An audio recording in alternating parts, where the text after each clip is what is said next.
You'll never be as good as your brother anyway, my father spat, his words echoing through his mahogany-paneled office.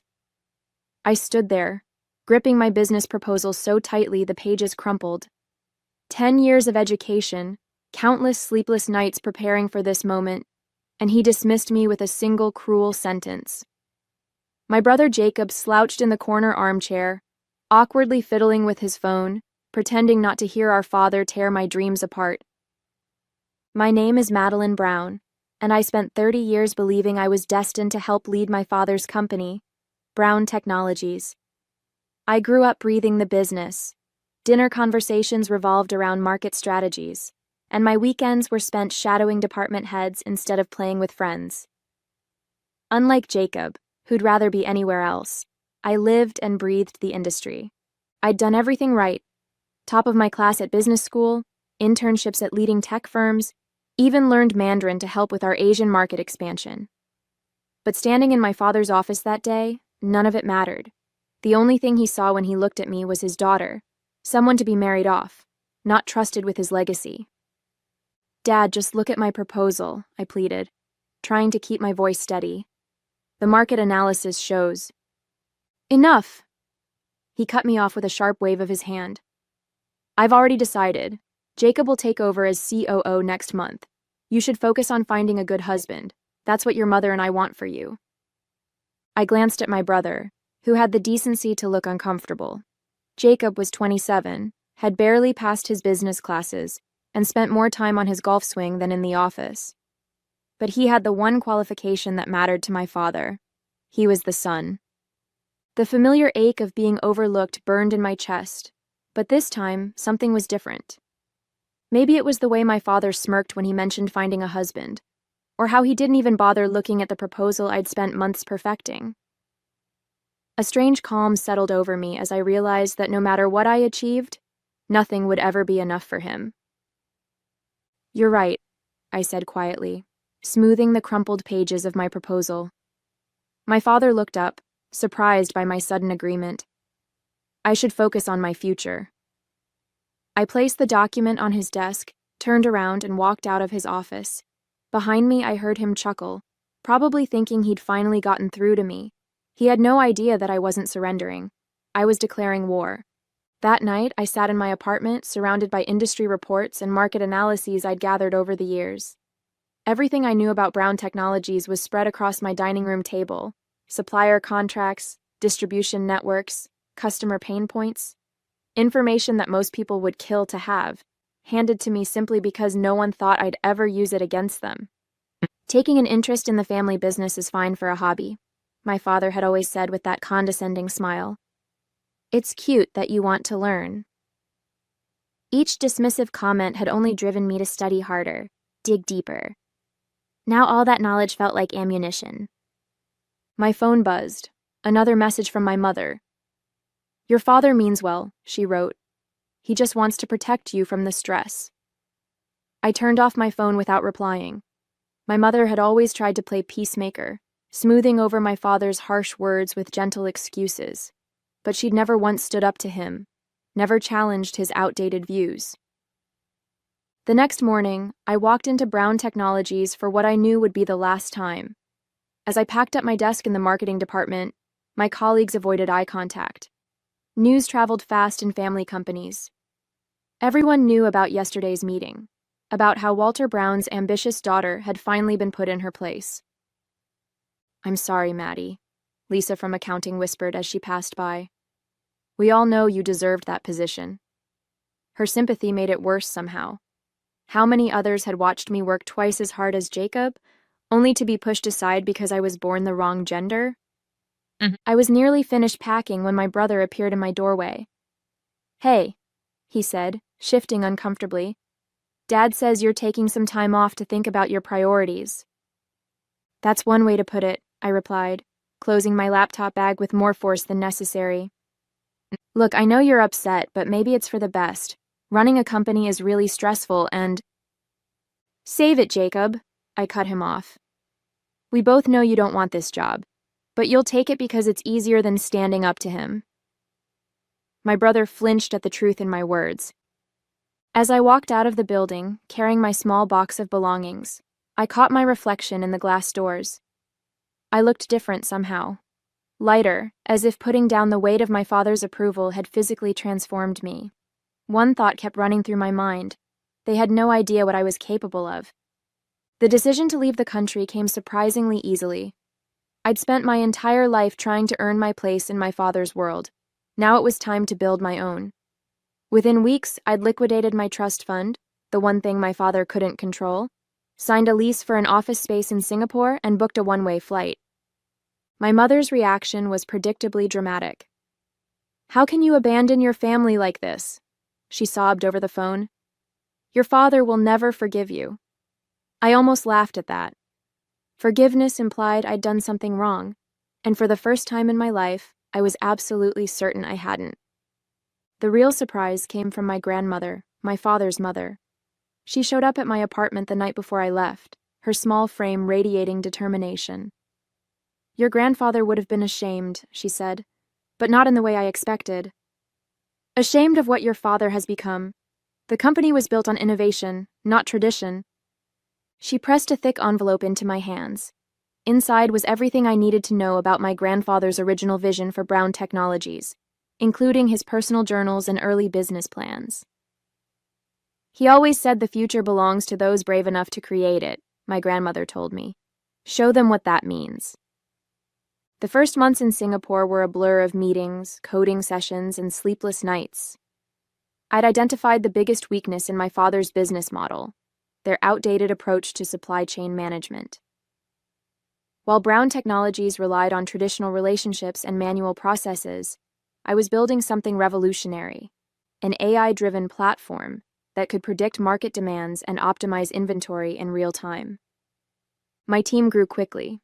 I hired the brightest minds I could find, people who saw the potential in disrupting an industry stuck in the past. We worked out of a cramped office with questionable air conditioning, but the energy was electric. Every day brought us closer to launching something that would change everything. The first major breakthrough came 6 months in. Our prototype caught the attention of a prominent tech investor, who immediately saw the potential. "This could revolutionize the entire industry," she said during our pitch meeting. "How soon can you scale?" With proper funding secured, we moved fast. Every weakness I'd observed in my father's company became an opportunity for innovation. Where Brown Technologies took weeks to process orders, our system could do it in minutes. Their manual quality control became our automated perfection. Their rigid hierarchy transformed into our fluid collaboration. I never mentioned my connection to Brown Technologies. As far as the world was concerned, I was just another tech entrepreneur with a vision. But late at night, when I reviewed our growing market share reports, I allowed myself a small smile. Somewhere in his mahogany office, my father was about to learn a very expensive lesson about underestimating his daughter. 18 months after my departure, my company, Novatech Solutions, had become the talk of the industry. Our platform was revolutionizing how businesses handled their supply chains, and companies were scrambling to integrate our technology. Every success felt like a personal victory, especially when I read reports about Brown Technologies struggling to keep up with the mysterious new player in the market. I was in a board meeting when I first saw the numbers that made my heart race. Brown Technologies had lost 30% of their market share in Asia, and their stock was plummeting. My father had always been proud of his personal touch approach to business, but in a digital age, that wasn't enough anymore. Clients wanted efficiency, not golf course handshakes. Another company from Brown's portfolio dropped our competitor's system for ours, my head of sales announced proudly. "That's the 5th one this quarter." The team erupted in applause, but I kept my expression neutral. They didn't know they were celebrating my father's downfall, and I intended to keep it that way. Later that evening, as I sat in my office overlooking the Singapore skyline, my phone lit up with a message from Jacob. We hadn't spoken since I left, but I wasn't surprised he was reaching out now. "Dad's losing it," he wrote. "The board is pressuring him to modernize, but he won't listen. Says he won't be bullied by some upstart company." I didn't respond, but I smiled at the irony. My father, who'd spent years bullying me into fitting his narrow view of what a daughter should be, was now being forced to change by the very person he'd dismissed. The satisfaction was sweeter than I'd imagined. The next morning brought news that sent shockwaves through our office. Brown Technologies had announced their intention to acquire promising tech startups in an aggressive expansion strategy. My father was trying to buy his way out of trouble, a classic move from his playbook. "They'll be coming for us soon," my CFO warned during our emergency meeting. "We're too big of a threat to ignore." She was right. Within weeks, we received the first overture from Brown Technologies' acquisition team. The offer was generous, far more than our company was worth on paper. My executive team was ecstatic, seeing it as validation of everything we'd built. "This is an incredible opportunity," my COO argued. "We'd have the resources to scale globally overnight." But I had been waiting for this moment for too long to give in now. "Schedule a meeting," I told them. "I want to handle this personally." My team was surprised. I usually stayed out of acquisition talks, but they didn't question my decision. They'd learned to trust my instincts, even when they didn't understand them. Little did they know, I was finally ready to reveal who I really was. That night, I stood on my balcony, watching the city lights flicker like stars. I thought about the day I'd walked out of my father's office, about all the nights I'd spent doubting myself, wondering if I was making a mistake. Now my mistake was worth millions, and the father who'd never believed in me was about to learn exactly what he'd lost. My phone buzzed again. Another message from Jacob. "Dad's planning to fly to Singapore himself for the acquisition meeting. Says he needs to handle this one personally." Perfect, I thought, putting down my phone. It was time for a long overdue family reunion. The day of the meeting arrived with a tension that crackled through our modern office space, a stark contrast to my father's traditional mahogany-filled domain. I'd chosen our largest conference room, with its floor-to-ceiling windows and stunning city views.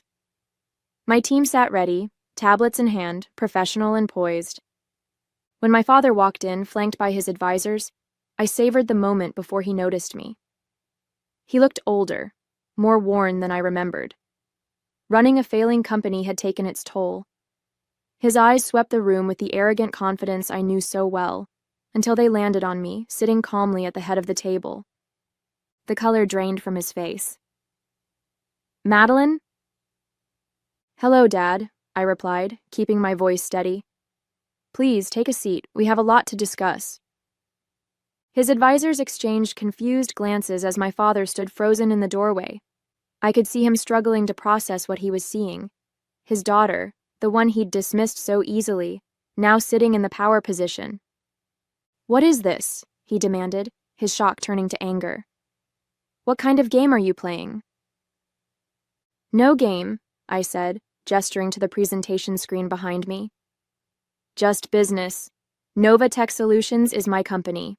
I founded it, built it, and grew it into the market leader you're now desperate to acquire." The silence in the room was deafening. My team watched with wide eyes. This was the first time many of them were learning about my connection to Brown Technologies. My father's advisors were frantically whispering among themselves, likely realizing the implications of this revelation. "Impossible," my father sputtered. "You couldn't have... This isn't..." "What's impossible?" I asked, pulling up our company's growth charts. "That I created a solution that's revolutionizing the industry? Or that I did it without your help?" One of his advisors cleared his throat. "Miss Brown, regardless of your personal connection, we're here to discuss a serious business proposition." "Of course," I smiled. "Let's discuss how my company has captured 40% of the market share in Asia. Or perhaps you'd like to talk about how our AI-driven platform has made your entire business model obsolete." My father finally found his voice. "You did this to destroy me? Your own father?" "No," I replied, my smile fading. "I did this because you taught me that being a woman meant I couldn't run a company. So I built one instead, one that's better than yours in every way." His face reddened. "Name your price," he growled. "Everyone has one." I stood up, smoothing my blazer. "That's where you're wrong, Dad. This isn't about money. It never was. This company is my legacy, the one you refused to let me build with you. I walked around the table until I stood directly in front of him. Your offer is declined. You can't do this, he said, but his voice had lost its authority. For the first time in my life, I saw fear in his eyes. I already have, I replied. Meeting adjourned.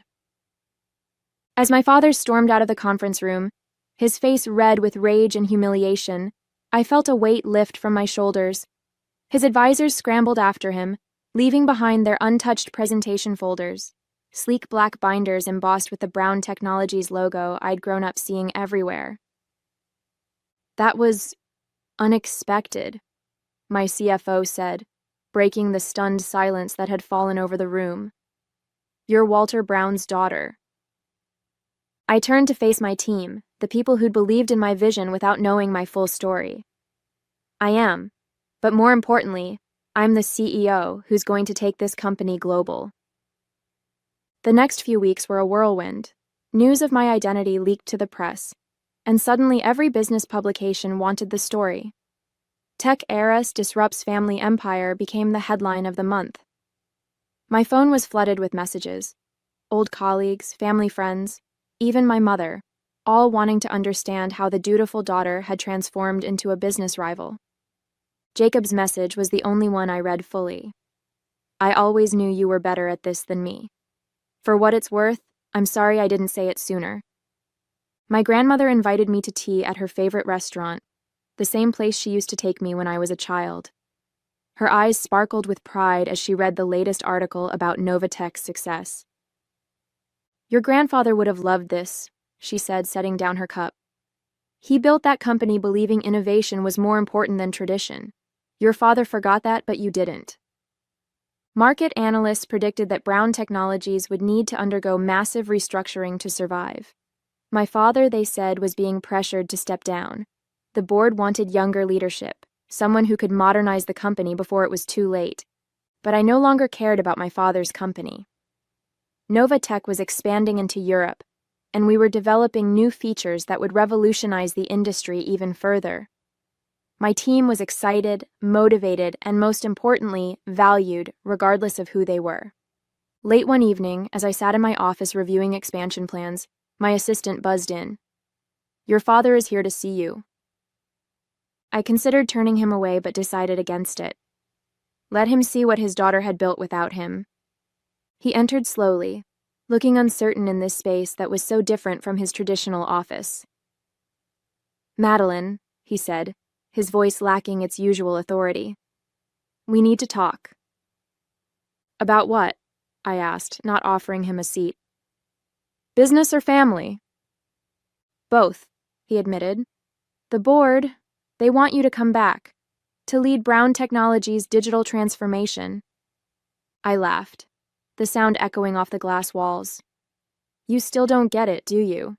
I didn't build this company to prove something to you. I built it because I could, because I'm good at what I do. I don't need your approval anymore. He flinched at my words, finally understanding what his actions had cost him.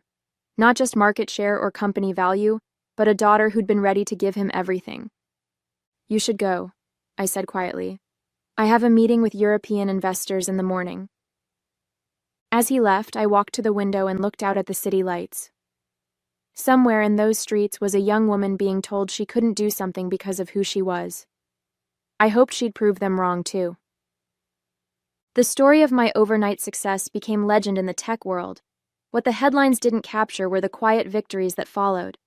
Brown Technologies' stock continued to plummet as more clients switched to our platform. My father's board finally took action, forcing him into early retirement, a humiliation he couldn't handle. He retreated to his mansion, refusing to face the industry that had once worshipped him. Meanwhile, Novatech soared. Our European expansion exceeded all projections, and our development team rolled out innovations faster than competitors could keep up. The office buzzed with energy and ideas, fostering the kind of collaborative environment I'd always dreamed of creating at Brown Technologies. One morning, my grandmother came to visit our Singapore headquarters. As I showed her around, introducing her to my team and demonstrating our latest technology, she squeezed my hand. I have something for you, she said, pulling out a worn leather journal. Your grandfather's notes from when he first started the company. She opened it to a marked page, pointing to an underlined passage. A true legacy isn't inherited. It's earned through vision and determination. He wrote that the day your father joined the company, she explained. I think he knew, even then, that innovation requires more than just birthright. The words hit home. All those years I'd fought for a place in my father's legacy, never realizing I needed to build my own. Now, standing in my own company, surrounded by people who respected me for my abilities rather than my name, I finally understood what real success felt like. The industry that had once dismissed me as Walter Brown's daughter now knew me as Madeline Brown, the innovator who'd transformed supply chain management. I'd earned that recognition every step of the way. 6 months after my father's retirement, Novatech hosted a global technology summit in Singapore. Industry leaders from around the world gathered to discuss the future of supply chain management. I took the stage as the keynote speaker, my grandmother beaming proudly from the front row. Innovation isn't about following traditions, I told the packed auditorium. It's about having the courage to challenge them. The irony wasn't lost on anyone when I announced our latest breakthrough, an upgrade that would make traditional systems like Brown Technologies completely obsolete. After the summit, Jacob approached me at the reception. He looked different, humbler, more genuine. I sold my shares in Dad's company, he confessed. Started a small sports coaching business instead. For the first time in my life, I'm actually happy. I smiled, realizing we'd both found freedom in different ways. He'd escaped our father's expectations by choosing his own path, while I'd conquered them by exceeding them. My mother still sends occasional messages, trying to broker peace between my father and me. She doesn't understand that some bridges aren't meant to be rebuilt. I've made my peace with that, just as I've made peace with my journey. These days, when young entrepreneurs ask me for advice, I tell them my real secret to success. Don't let anyone else define your worth. The best revenge isn't proving them wrong. It's proving yourself right.